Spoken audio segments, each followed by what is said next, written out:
මේවට වුඩ්ස්නේ කියන්නේ මේ බෝරියල් ෆොරස්ට්ස් වලට ගෙවල් ළඟ තියෙනවට වුඩ්ස් කියලා කියනවා. ඉතින් ඒකේ ඇවිදගෙන යනකොට ඔන්න මන් දැක්ක හයිඩ් අවුට් එකක්. මේ වැටිච්ච ගහකට මොනවා හරි හේතුවකට හදලා දන්නේ නැහැ හදපු හේතුව. මේක යුනිවර්සිටි එකෙන් මැනේජ් කරන ෆොරස්ට් එකක්. ඉතින් දැන් ඒ පුංචි සෙල්ලංගේ දැක්කහම මට ආස හිතුණා ඒක අස්සට යන්න. මේ වගේ එකක් තියෙනවා Anne of Green Gables පොතේත්. ඒගොල්ලන්ගේ කතාවෙත් තියෙන ඔයගොල්ලන්ට මතක ඇතිනම් මම ඒක කතාව පස්සේ කියන්නම්කෝ. දැන් ඔන්න මම මේ හයිඩ් අවුට් එකට යනවා. මට පුංචි කාලේ කරපු සෙල්ලම් මතක් වෙනවා. ඉස්සර අපි සිංහරාජේ ඉන්නකොටත් මෙන්න මේ වගේ පුංචි ඔය මේ පුංචි රොක්ස් එක්ක මේ වගේ තැන්වල ඉඳලා තියෙනවා වැස්සට එහෙම.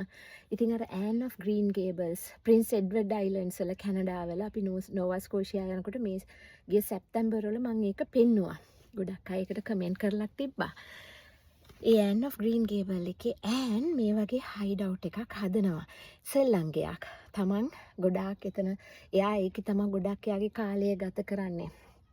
ඉතින් මේ වගේ දේවල් දැක්කම මට හරි ආස හිතෙනවා. අපිත් පුංචි කාලේ හරි ආසයිනේ සෙල්ලම් ගෙවල් හදන්න.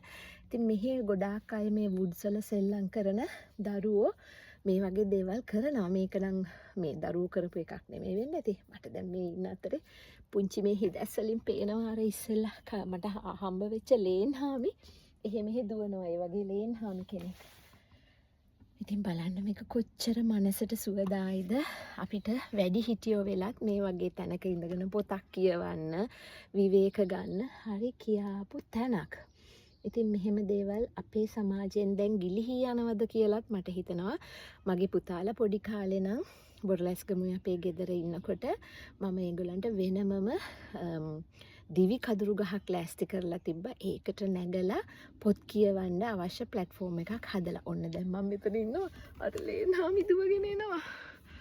එයා ඔන්න පේනවද දන්නේ. ඔන්න දැන් එයා එනවා. ඒ කියන්නේ එයා පුරුදු වෙලා ඇතිනේ. අනේ එයා හංගපු දෙයක් හොයනවා. ඉතින් ඔය වගේව දැක ගන්න නම් අපිට මේ වගේ හයිඩ්ස් වල ඉන්න ඕනේ. මේ වගේ පුංචි සෙල්ලම් ගෙවල් ඇතුලේ හිටපුවාම කවුරුත් දන්නේ නැහැ ඉන්නවා කියලා. එළියේ සිද්ධ වෙන දේවල් ඉතින් අපිට එයාගේ කෝල් එක වෙන්න ඇති. එළියේ සිද්ධ වෙන දේවල් අපිට බලා ගන්න පුළුවන්. මං ඉතින් දැන් යන්න එපයි එළියට. ඔන්න දැන් මම එළියට යන්නයි යන්නේ. මේ හයිඩ් අවුට් එකෙන් බලන්නකො ලස්සන. හරිම ලස්සනයි. ඒ අත්දැකීම මං හිතන්නේ මම සිංහරාජ රිසර්ච් කරන කාලේ තරුණ කාලේ මේ වගේ තැනක හැංගිලා වැස්සට ආවරණය ලබා ගත්තට පස්සේ ඔය වැටිච්ච ගහක් අස්සට වෙලා මේ එහෙම අත්දැකීමක් ගත්තමයි. ඉතින් මේ බලන්න මේ මුල් උඩට ඇවිල්ලා මේ තමයි වැටිච්ච මුල. ඒකට එකතු කරලා තමයි මේ කොටන් තියලා හදලා තියෙන්නේ. හරි අපූරුයි නේද? මේ වගේ අත්දැකීමක් ගන්න ලැබිච්ච එක ගැනත් මම හරි සතුටුයි. මං හිතනවා ඔයගොල්ලොමුත් මාත් එක්ක එක එන්ජොයි කරා කියලා. හරිම ලස්සනයි ඔටෝවා වල කැනඩා.